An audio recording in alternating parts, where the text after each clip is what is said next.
Welcome to my channel. 1, 2, 3, go! Magluluto tayo ng saluna chicken. Ang chicken ko is binabad ko na sa kurkum or sa turmeric powder, kunting paminta, kunting baharat. Binabad ko siya kasi pa-fried ko siya hanggang sa golden brown. May patatas, carrots at saka zucchini. Nandito na yung aking mga ingredients: laurel, black pepper, and ito yung mga whole seeds, black lemon, black pepper powder, baharat, curry powder, cumin, and coriander, and also salt. I have also garlic, onion, bell pepper, and tomato. So ito. Nag-prepare din tayo ng tomato paste. So ito na ang ating paglulutuan. So ipa-fried ko muna yung ating chicken hanggang sa mag-golden brown. Guys, tapos na tayo prito. Nag-prito ko na ng bahagya yung manok at yung patatas, carrots, zucchini. So magigisa na tayo, guys. So ano may lalagay sa bawang?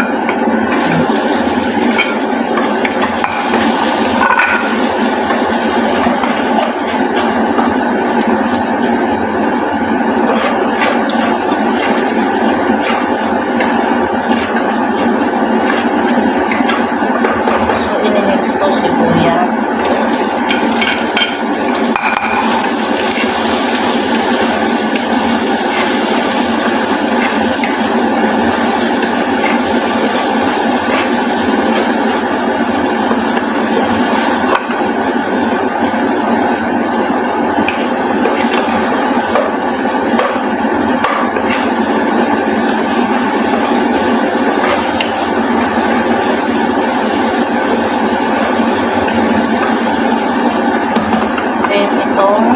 kamatis.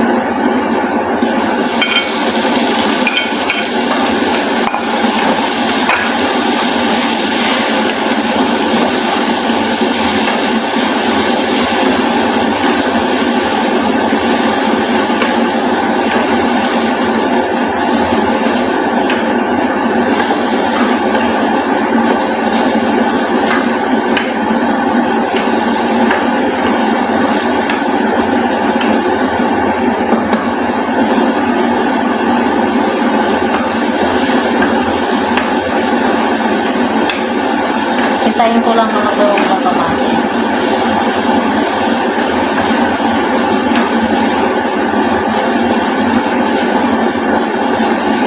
Kasi hindi ko i-blend yung kamatis. Wala na akong oras. Ang oras na ako nakababa ang galulog tayo ng alata. Kung may sakit. Pag may sakit ako mag-aaral.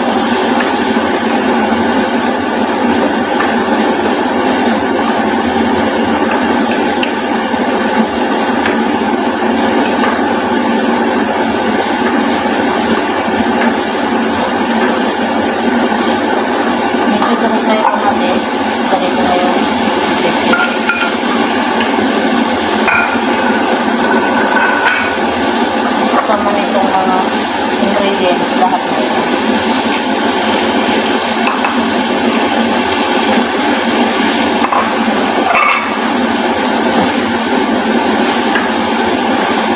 So lalagyan ko na rin ng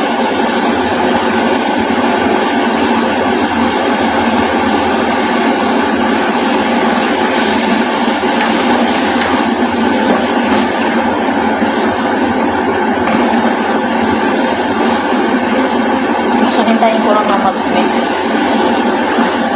Malabas sila. Lalagay mo na rin itong chicken ko.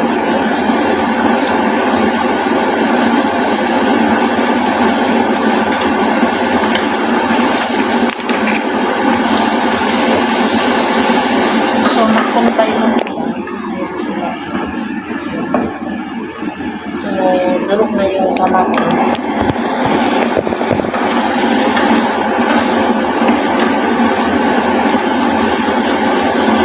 Ilalagay ko na itong chicken.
ganyan na siya, pwede ko na siya lagyan ng tubig na mainit. Pwede na namang hindi, pero ako mainit kasi talaga ginagamit ko. So, papalit ko lang.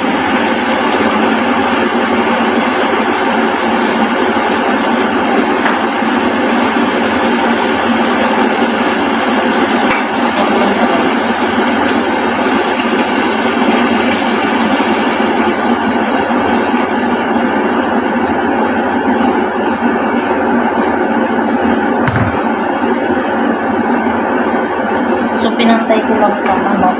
Ayan mo siya. Ayan. So, pakuluin ko na isang kulo kasi lagay ko yung gulay.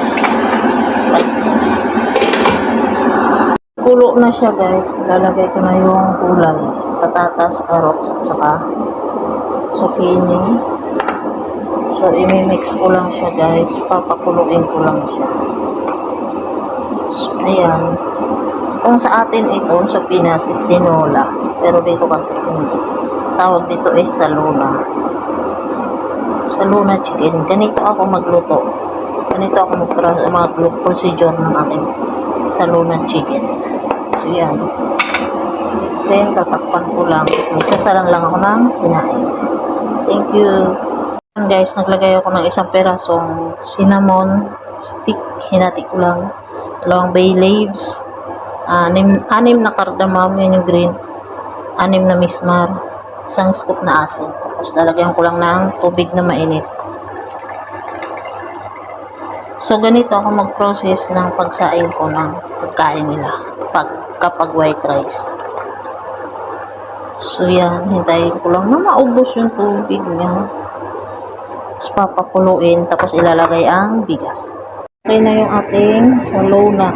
Tatakpan ko na. Then, papatayin ating tubig para sa sanaing bulok na. So, binabad ko na to sa tubig na mainit. Ilagay ko na lang dito. Simutin ko lang to. Thank you for watching.